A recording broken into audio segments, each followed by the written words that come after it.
நண்பர்களே, ஏகமான காம்படிஷன் இருக்கக்கூடிய இந்த வேகமான உலகத்துல முன்னேற்ற பாதையை நோக்கி போய்கிட்டு இருக்கிற நம்ம நாட்டு பெண்மணிகளுக்கு வேலைக்கும் போயிட்டு வீட்டையும் பாத்துக்கிறது ரொம்ப பெரிய போராட்டமாவே இருந்துகிட்டு இருக்கு. அதனாலதான் அவங்களோட உதவிக்கான ஒரு பொருள் இப்ப தயாரா இருக்கு. அதுதான் பிலிப்ஸோட ஃபுட் ப்ராசஸர் டான்.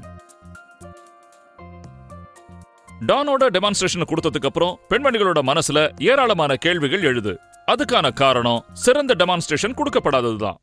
முழு டெமோ இல்லாத ஒரு காரணத்தினால அவங்களால இந்த டானை முழுசா பயன்படுத்த முடியறதில்ல. சரி வாங்க, ட்ரைனிங் ப்ரோக்ராம் மூலமா இப்போ நாம ஒரு சாதாரண டெமோவை எப்படி மேம்பட்ட டெமோவா மாத்துறதுங்கிறத தெரிஞ்சுக்கலாம். டெமான்ஸ்ட்ரேஷன் கொடுக்கறதுக்கு முன்னால பேக்கேஜிங்க மெதுவா தரங்க. ஒரு விஷயம் கவனத்துல இருக்கணும், பேக்கேஜிங்க்கு எந்த கெடுதலும் வந்துடக்கூடாது. அதே நேரத்துல இதெல்லாம் அழுக்காகவும் கூடாது.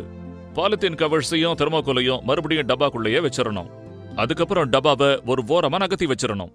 ரொம்பவே முக்கியமான ஒரு விஷயம், எல்லாத்தையும் எடுத்து வச்சதுக்கு அப்புறம் கைய சுத்தமா கழுவிடணும். அட்டாச்மெண்ட்ஸையும் தண்ணியால சுத்தமா கழுவுங்க. அதுக்கப்புறம் வாடிக்கையாளர்கிட்ட இருந்து ஒரு சுத்தமான துணியை வாங்கி எல்லாத்தையும் நல்லா தொடச்சிடுங்க. அட்டாச்மெண்ட்ஸ் எல்லாத்தையும் டேபிள் மேல எடுத்து வச்சதுக்கு அப்புறமா அதுங்களோட பேர்களை வாடிக்கையாளர்கிட்ட சொல்லுங்க.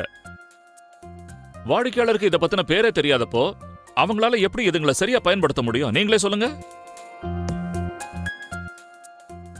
இதுதான் டானோடைய மெயின் யூனிட். இதுல இருக்கிற ரொம்ப முக்கியமான விஷயத்தை நீங்க அவங்க கிட்ட சொல்லியே ஆகணும். இது இன்டெலி ஆர்ம். அதை வச்சுதான் எல்லா பார்ட்ஸையுமே லாக் பண்றோம். இதை வச்சு கைகளை பயன்படுத்தாமயே எல்லா வேலையையும் செய்ய முடியும். ஜார் அன்லாக் பட்டன் ஜாரை அன்லாக் பண்றதுக்கு ரொம்ப உதவியா இருக்கு. அது மட்டும் இல்லாம இதுல வேக்குவம் ஃபீட்டும் கொடுக்கப்பட்டிருக்கு. இதோட உதவியினால எதையாவது அரைச்சுக்கிட்டு இருக்கும்போது மிக்ஸி நகராது. இதுல இருக்கிற இன்டெலி கண்ட்ரோலை பயன்படுத்தி வாடிக்கையாளர்களால டைம் கூட செட் பண்ண முடியும். ஸ்பீட் செலக்டர் நாப பயன்படுத்தி 3 வெவ்வேறு விதமான ஸ்பீடுகளை அவங்களால கட்டுப்படுத்த முடியும். அது மட்டும் இல்ல, ரொம்பவே முக்கியமான ஒரு விஷயம், எல்லா வாடிக்கையாளர்களுக்கும் சொல்ல வேண்டிய முக்கியமான விஷயம், இன்டெலி ஆர்மை பயன்படுத்தி இதை எக்காரணம் கொண்டு தூக்கவே கூடாது.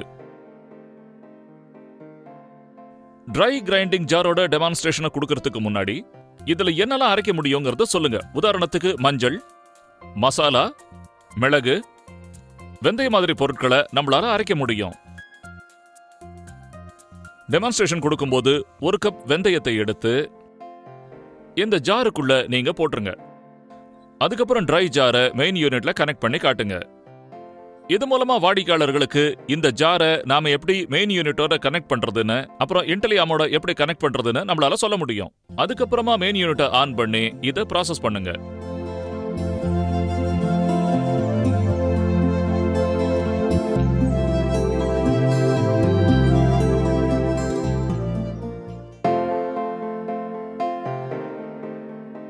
நல்ல பவுடரை அரைச்சதும் அதை அப்படியே ஒரு கிண்ணத்துல எடுத்து அதை கஸ்டமருக்கு போட்டு காட்டுங்க.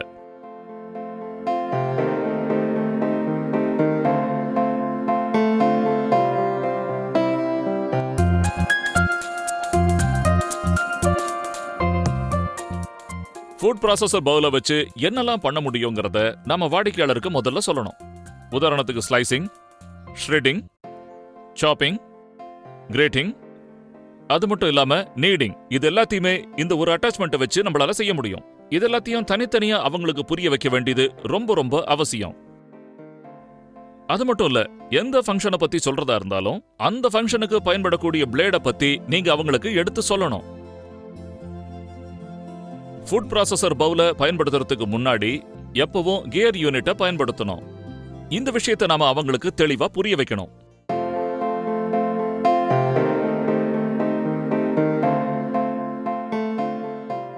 ஃபுட் ப்ராசஸரோட பவுல்ல வாடிக்கையாளர்களுக்கு நாம ஸ்லைசிங்கை பத்தி சொல்றதுக்கு முன்னாடி சிப்ஸுக்காக நேந்திரம்பழத்தையோ இல்ல உருளைக்கிழங்கையோ இதுல வெட்ட முடியும்னோ, சாண்ட்விச்சுக்காக வெள்ளரிக்காய், முள்ளங்கி, வெங்காயம் இல்ல பீட்ரூட்டை வெட்ட முடியும்னு முதல்ல புரிய வைங்க. அவங்க விரும்பின சைஸுக்கு ஏத்த மாதிரி மெல்லிசாவோ இல்ல தடிமனாவோ வெட்ட முடியுங்கிறதையும் அவங்களுக்கு நீங்க புரிய வச்சாகணும். அது ரொம்பவே முக்கியம். டெமான்ஸ்ட்ரேஷன் கொடுக்கறதுக்கு முன்னாடி ஃபுட் ப்ராசஸரை மெயின் யூனிட்டோட அட்டாச் பண்ணுங்க. ஃபீடிங் டியூபை ஆமுக்கு எதிர்பக்கத்துல தான் வைக்கணுங்கிறத நாம வாடிக்கையாளர்களுக்கு ரொம்ப தெளிவா புரிய வைக்கணும். இது மூலமா ப்ராசஸிங் பண்றது ரொம்ப சுலபமாயிடும். அதுக்கப்புறமா ஒரு பெரிய உருளைக்கிழங்கை எடுத்து மெயின் யூனிட்டை ஸ்டார்ட் பண்ணுங்க. அதுக்கப்புறம் புஷர் மூலமா அந்த உருளைக்கிழங்கை கீழே அழுத்துங்க.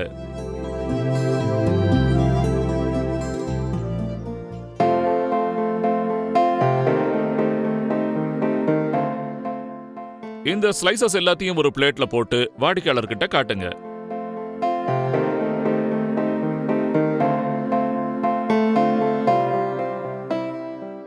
இப்போ கனமான ஸ்லைஸ் வேணும்னா ஸ்லைசரோட அகலத்தை அதிகப்படுத்திக்கிங்க.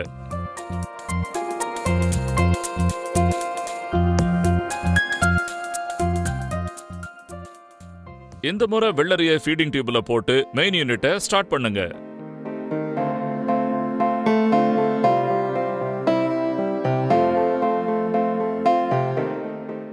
வெள்ளரியோட ஸ்லைசஸையும் ஒரு பிளேட்ல போட்டு வாடிக்கையாளர்கிட்ட காட்டுங்க. அது மட்டும் இல்ல, உருளைக்கிழங்குக்கும் வெள்ளரிக்கும் சைஸ்ல என்ன வித்தியாசம் இருக்குங்கிறதையும் அவங்களுக்கு சொல்லி காட்டுங்க. ஃபுட் ப்ராசஸர் பவுல்லையே ஸ்லைசிங் பிளேடோட உதவியால நாம கேபேஜையோ இல்ல கீரையையோ நாம ஷ்ரெட்டிங் பண்ண முடியும். ஷ்ரெட்டிங் பண்றதுக்கு இந்த பிளேடை எப்படி மினிமம் பொசிஷன்ல வைக்கணும்னு நாம வாடிக்கையாளருக்கு தெளிவா புரிய வைக்கணும். இப்போ ஷ்ரெட்டிங்க்கு நாம முட்டைக்கோஸை பயன்படுத்தலாம். முக்கியமான விஷயத்தை நாம இப்ப வாடிக்கையாளர்களுக்கு சொல்லியே ஆகணும். ஃபீடிங் டியூப்ல போடுற அளவுக்கு இந்த கேபேஜை நாம ஒரு 2 சென்டிமீட்டர் அளவுக்கு அழகா வெட்டி எடுத்துக்கணும். அதுக்கப்புறமா அந்த டியூப்ல நாம அதை போடுறோம். அதுக்கு பிறகு மெயின் யூனிட்டை ஸ்டார்ட் பண்ணி புஷர் மூலமா இதை நம்ம கீழே தள்ளுறோம்.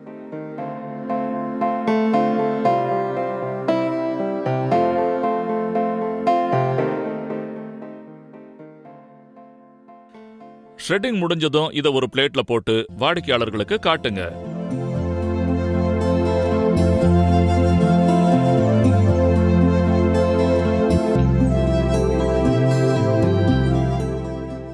ஃபுட் ப்ராசஸர் பவுல்ல சாப்பிங் எப்படி பண்ணணும்னு சொல்றதுக்கு முன்னாடி கன்சியூமருக்கு ஒரு விஷயத்த சொல்லுங்க. இதுல வெங்காயத்தை, தக்காளிய, காலிஃப்ளவரை, இஞ்சிய, ஃபுட்டை எப்படி சாப் பண்ண முடியும்னு சொல்லுங்க. சாப்பிங் பிளேட் எப்பவுமே ரொம்ப கூர்மையானதுன்னு நம்ம எல்லாருக்குமே நல்லா தெரியும். அதனால இதை எப்பவுமே கவர் போட்டு மூடி வைக்கணும்னு வாடிக்கையாளர்களுக்கு நாம எடுத்து சொல்லணும். ரன்னிங் வாட்டர்ல மட்டும்தான் இதை கழுவணும். சாப்பிங் டெமான்ஸ்ட்ரேட் பண்ண வெங்காயத்தை எடுத்துக்குங்க. அதுக்கப்புறமா 2 சென்டிமீட்டர் அகலம் உள்ள இந்த துண்டை ஃபீடிங் டியூப் வழியா உள்ள போடுங்க. மெயின் யூனிட்டை ஸ்டார்ட் பண்ணுங்க. வாடிக்கையாளருக்கு முக்கியமா சொல்ல வேண்டிய விஷயம் என்னன்னா, சாப்பிங் முடிச்ச அடுத்த நிமிஷமே இந்த சாப்பிங் பிளேடை எடுத்து தனியா வச்சிடணும். நல்ல சாப்பான வெங்காயத்தை எடுத்து ஒரு பிளேட்ல போட்டு இப்ப காட்டுங்க.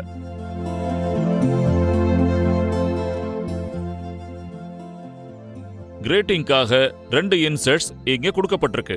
இந்த 2 இன்செர்ட்ஸை பயன்படுத்தி வாடிக்கையாளர் மனசுக்கு பிடிச்சமான அளவு, அதாவது மீடியம் இல்ல ஃபைன் கிரேட்டிங் செய்ய முடியும். ஃபுட் ப்ராசஸ் பவுல்ல நீங்க கிரேட்டிங் டெமான்ஸ்ட்ரேட் பண்றதுக்கு முன்னாடி இதுல என்னெல்லாம் பயன்படுத்த முடியும்னு வாடிக்கையாளர்களுக்கு நீங்க சொல்லுங்க. உதாரணத்துக்கு கேரட், முள்ளங்கி, வெள்ளரி, தேங்காய் போன்ற வகைகளை நீங்க கிரேட்டிங் பண்ண முடியும். வழக்கம் போல கிரேட்டிங் இன்செர்ட்ஸை நீங்க ஃபுட் ப்ராசஸர் ஜார்ல இன்செர்ட் பண்ணுங்க. அதுக்கப்புறம் ஜாரை மெயின் யூனிட்ல கனெக்ட் பண்ணி அட்ஜஸ்ட் பண்ணுங்க.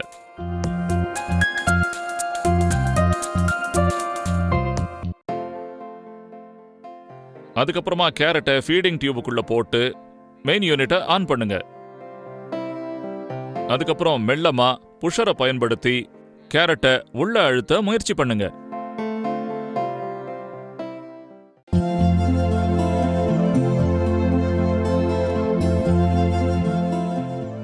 கேரட்டோட கிரேட்டிங்க ஒரு பிளேட்ல போட்டு நீங்க வாடிக்கையாளருக்கு காட்டுங்க.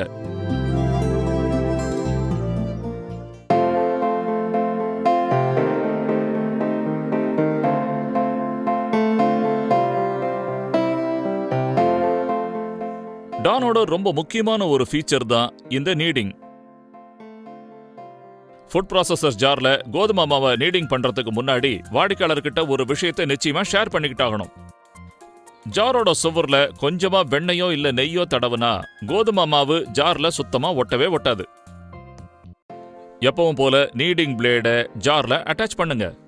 ஜார்ல கோதுமை மாவை போடுங்க. அதுக்கப்புறம் ஜாரை மெயின் யூனிட்ல அட்டாச் பண்ணுங்க. வாடிக்கையாளருக்கு ரொம்ப முக்கியமான விஷயம் ஒண்ணு சொல்லி ஆகணும். தண்ணியை மிக்ஸ் பண்றதுக்கு முன்னாடி வெறும் கோதுமை மாவை ஒரு தடவை இதுல போட்டு அரைக்கணும். அப்படி செஞ்சா தண்ணி சரியான அளவுல மிக்ஸ் ஆகும். அது மட்டும் இல்ல, 4 கப் கோதுமை மாவுக்கு 2 கப் தண்ணிங்கிற அளவுல நாம மிக்ஸ் பண்ணி ஆகணும். இந்த விஷயத்தை நம்ம வாடிக்கையாளருக்கு நாம நிச்சயமா சொல்லியே ஆகணும்.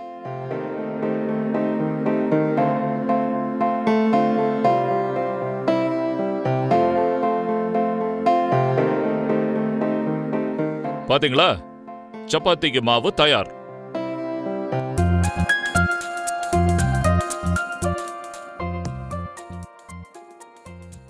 வெட் ஜாரை பத்தி டெமான்ஸ்ட்ரேட் பண்றதுக்கு முன்னாடி இதை எதுக்காக பயன்படுத்தணும்னு வாடிக்கையாளருக்கு சொல்லுங்க. உதாரணத்துக்கு தேங்காய், இஞ்சி இல்ல பூண்டு பேஸ்ட், தக்காளி வெங்காயம் பேஸ்ட், இந்த மாதிரி பொருட்களை இதுல நாம அரைக்க முடியும். டெமான்ஸ்ட்ரேட் பண்றதுக்கு வெங்காயத்தையும் தக்காளியையும் பயன்படுத்துங்க. எல்லார் வீட்லயும் நிச்சயமா இது இல்லாம இருக்காது. வாடிக்கையாளர்கிட்ட ஒரு விஷயத்த சொல்ல மறந்துடாதீங்க. அதாவது வெங்காயத்தையும் தக்காளியையும் சின்ன சின்ன துண்டுகளா வெட்டினதுக்கு அப்புறம் தான் ஜார்ல போடணும். இந்த பீசஸை ஜார்ல போட்டதுக்கு அப்புறமா ஜாரை மெயின் யூனிட்ல கனெக்ட் பண்ணணும். அதுக்கப்புறம் மெயின் யூனிட்டை ஆன் பண்ணணும்.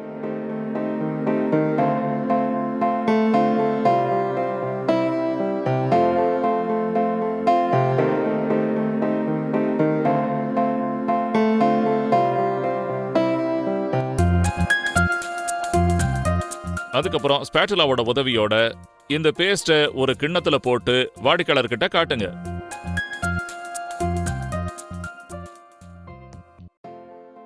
பிளெண்டர் ஜாரை பயன்படுத்துறதுக்கு முன்னாடி இதுல என்னெல்லாம் செய்ய முடியும்னு வாடிக்கையாளர்கிட்ட சொல்லுங்க.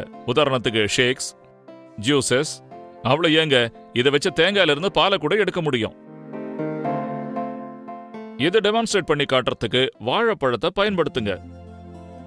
வாழைப்பழத்தை இதுக்குள்ள போடுறதுக்கு முன்னாடி அதை சின்ன சின்ன துண்டுகளை வெட்டிக்கணும்னு சொல்லிடுங்க. அதுக்கப்புறம் ஒரு கிளாஸ் பால், டேஸ்டுக்கு ஏத்த மாதிரி சர்க்கரையும் கலந்துக்கணும்.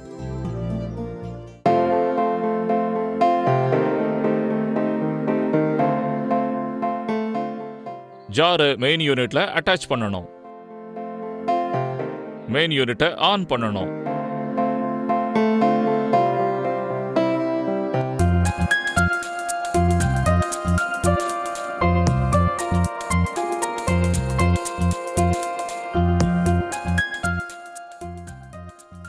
அரைச்ச அந்த ஷேக்கை ஒரு கிளாஸ்ல விட்டு காட்டுங்க.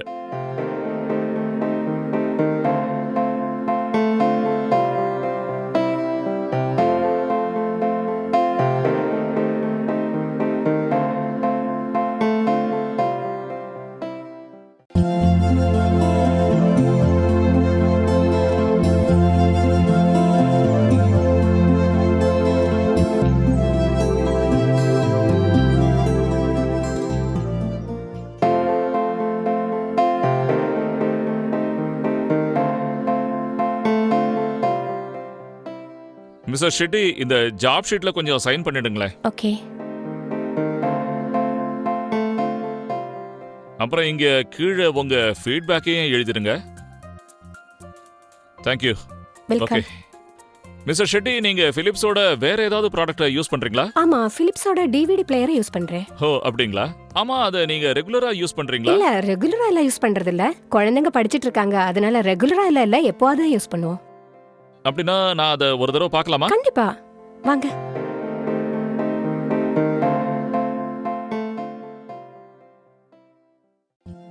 மேடம், உங்க டிவிடி பிளேயர்ல எந்த ப்ராப்ளமும் இல்ல, ரொம்ப நல்லாவே வேலை செய்யுது. ஆனா நீங்க கேட்டீங்கன்னா அதுக்கு எக்ஸ்டெண்டட் வாரண்டியை நாங்க கொடுப்போம். எக்ஸ்டெண்டட் வாரண்டிக்கு எவ்வளவு வருது? மேடம், அதுக்கு நீங்க பெர் ஆனம் 350 ரூபாய் கட்ட வேண்டியிருக்கும். அது லேபர் அப்புறம் ஸ்பேர் பார்ட்ஸ் ரெண்டையுமே கவர் பண்ணிடுது. பரவாயில்லையே, ரொம்ப நல்ல விஷயமா இருக்கே. கண்டிப்பா நான் அந்த வாரண்டி எடுத்துக்கிறேன். ஓகே மேடம், நான் இன்னைக்கே போய் சர்வீஸ் சென்டர்ல இன்ஃபார்ம் பண்ணிடுறேன். அவங்களே உங்களை கான்டாக்ட் பண்ணுவாங்க.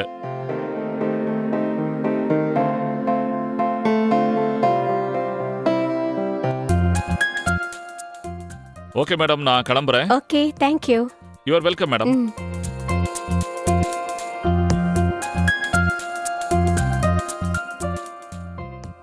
சரி வாங்க, இப்போ சில முக்கியமான டிப்ஸ்களை பத்தி பார்க்கலாம். இந்த விஷயங்களை பத்தி நாம எப்பவுமே ஞாபகம் வச்சுக்கணும். எப்பவும் வெல் ட்ரெஸ்டா இருக்கணும். ஏன்னா ஃபர்ஸ்ட் இம்ப்ரெஷன் தான் எப்பவுமே பெஸ்ட் இம்ப்ரெஷன். எந்த ஒரு சர்வீஸ் காலுக்கு முன்னாடியும் கன்சியூமருக்கு ஃபோன் பண்ணி அவங்களுடைய டைமிங் என்னங்கறத கேட்டுக்கிட்டு அதுக்கப்புறமா போகணும். ஒருவேளை கன்சியூமர் வீட்ல இல்லைன்னா உடனே அவங்களுடைய மொபைல் போனுக்கு கான்டாக்ட் பண்ணணும். ஒருவேளை கன்சியூமர் வீட்லயும் இல்லாம கால் பண்ணதுக்கு அப்புறமா அவங்க ரிப்ளை பண்ணலன்னா மறக்காம அவங்க வீட்டுல ஹவுஸ் லாக் கார்டை நாம வைக்கணும். எப்பவும் கன்சியூமரை சார் இல்ல மேடம்னு சொல்லி கூப்பிடக்கூடாது. அவங்களை எப்பவுமே சர்நேமோட சேர்த்து மரியாதையா மிஸ்டர் இல்ல மிஸ்ஸஸ்னு சொல்லி கூப்பிடணும். பேக்கேஜிங்க ரொம்ப பத்திரமா ஓபன் பண்ணணும். எக்காரணத்தை கொண்டும் பேக்கேஜிங் நாசமாகாத மாதிரி பாத்துக்கணும். அதே மாதிரி அழுக்காயிடவும் கூடாது. கைகளை சுத்தமா கழுவுனதுக்கு அப்புறம் தான் ஃபுட் ப்ராசஸருடைய டெமான்ஸ்ட்ரேஷனை கொடுக்கணும். டெமான்ஸ்ட்ரேட் பண்றதுக்கு முன்னாடி எல்லா அட்டாச்மெண்ட்ஸையும் தண்ணியில நம்ம கழுவணும். சாப்பிங் பிளேட் ரொம்பவே கூர்மையானதா இருக்கும். அதனால எப்பவுமே ரன்னிங் வாட்டர்ல தான் கழுவணும். அதுவும் முக்கியமா கன்சியூமர் கிட்ட இந்த விஷயத்தை நம்ம சொல்லணும். கன்சியூமர் கிட்ட எல்லா அட்டாச்மெண்டோட பேரையும் சொல்லி ஆகணும். ஃபுட் ப்ராசஸரை உங்க கண் முன்னாடியே ஒரு தடவை யூஸ் பண்ண சொல்லி கன்சியூமர் கிட்ட ரிக்வெஸ்ட் பண்ணுங்க. அதன் மூலமா அவங்க ஃபுட் ப்ராசஸரை பத்தின சந்தேகங்கள் ஏதாவது இருந்ததுன்னா உங்ககிட்ட கேட்க வாய்ப்பு இருக்கு. கன்சியூமர் கிட்ட முக்கியமான அந்த சேஃப்டி ஃபீச்சரை பத்தி எக்ஸ்பிளைன் பண்ணுங்க. அதாவது ஜாரும் இன்டர்லாமும் ஒழுங்கா கனெக்ட் ஆகலனா ஃபுட் ப்ராசஸர் ஆன் ஆகாது. எந்த ஜாரா இருந்தாலும் சரி அது 75% மேல ஃபில் பண்ணக்கூடாதுங்கிறத கன்சியூமர் கிட்ட கவனமா சொல்லிடுங்க. ஃபீடிங் டியூப்குள்ள 2 சென்டிமீட்டர் திக்கா இருக்கிற பொருளை தான் அனுப்ப முடியும். அதனால கன்சியூமர் கிட்ட 2 சென்டிமீட்டர் திக்கா இருக்கக்கூடிய எதை வேணாலும் போடலாம் அப்படிங்கறத தெளிவா சொல்லிடுங்க. கோதுமையை நீடிங் பண்றதுக்கு முன்னாடி ஜார்ல எண்ணெயோ நெய்யையோ தடவணும். அதே மாதிரி 4 கிளாஸ் கோதுமைக்கு 2 கிளாஸ் தண்ணிய கலக்கணும். இதுல ஆட்டோ ஷட் ஆஃப் இருக்கிற விஷயத்த கன்சியூமருக்கு சொல்லி புரிய வைங்க. ஒருவேளை ஓவர்லோட் ஆயிடுச்சுன்னா அது ஆட்டோமேட்டிக்கா ப்ராசஸரை ஷட் ஆஃப் பண்ணிடும். ஆட்டோ ஷட் ஆஃப் ஆறத பார்த்து கன்சியூமர் பயப்பட வேண்டிய அவசியம் இல்லைன்னு புரிய வைங்க. மெயின் யூனிட்டை தண்ணியிலிருந்து தூரமா வைக்கணும்னு சொல்லி கன்சியூமருக்கு நீங்க ரொம்ப தெளிவா விளக்கி சொல்லணும். அதே மாதிரி மெயின் யூனிட்டை இன்டெலி ஆர்ம் பயன்படுத்தி தூக்க கூடாதுன்னு கன்சியூமருக்கு சொல்லி புரிய வைங்க. டெமான்ஸ்ட்ரேஷன் முடிஞ்சதுக்கு அப்புறம் டேபிளையோ இல்ல இதை பயன்படுத்தின இடத்தையோ சுத்தம் பண்ணிடுங்க. டெமான்ஸ்ட்ரேஷனுக்கு முன்னாடி யூசர் மேனுவலை கன்சியூமர் கையில கொடுத்துருங்க. ஏன்னா நீங்க புறப்பட்டதுக்கு அப்புறம் கன்சியூமருக்கு ஏதாவது சந்தேகம் வந்ததுன்னா இந்த யூசர் மேனுவலை பயன்படுத்தி அவங்க சந்தேகத்தை தெளிவுபடுத்திப்பாங்க. கன்சியூமர் கிட்ட கஸ்டமர் கேர் நம்பரை மறக்காம கொடுத்துருங்க. நீங்க உங்களுடைய AAC விசிட்டிங் கார்டுக்கு பின்னாடி கூட இந்த நம்பரை எழுதி அவங்க கிட்ட கொடுக்கலாம். எந்த ஃபுட் ப்ராசஸர் மார்க்கெட்ல கிடைக்கிற மத்த ஃபுட் ப்ராசஸரை விட 4 மடங்கு சிறப்பானது. முதல் விஷயம் இதோடைய இன்டெலி ஆர்ம். அது எல்லா ஜாரையும் சரியான முறையில லாக் பண்ணிடுது. இதன் மூலமா கன்சியூமருக்கு ஹேண்ட்ஸ் ஃப்ரீ ஆபரேஷன் செய்ய வசதியா இருக்கு. ரெண்டாவது இதோடைய இன்டெலி கண்ட்ரோல். இதன் மூலமா கன்சியூமர் ப்ராசஸிங் உடைய டைமை குறைக்க முடியும். மூணாவது இதோடைய வேக்யூம் ஃபீட். இது எதையாவது அரைச்சுக்கிட்டு இருக்கும் போது மிக்சியை இடத்தை விட்டு நகராம பாத்துக்குது. நாலாவது சிறப்பு அம்சம் இதோடைய 750 வாட் சூப்பர் சைலண்ட் மோட்டார். இது மார்க்கெட்ல இருக்கிற மத்த மோட்டார்களை விட குறைவான சத்தத்தை தான் எழுப்புது.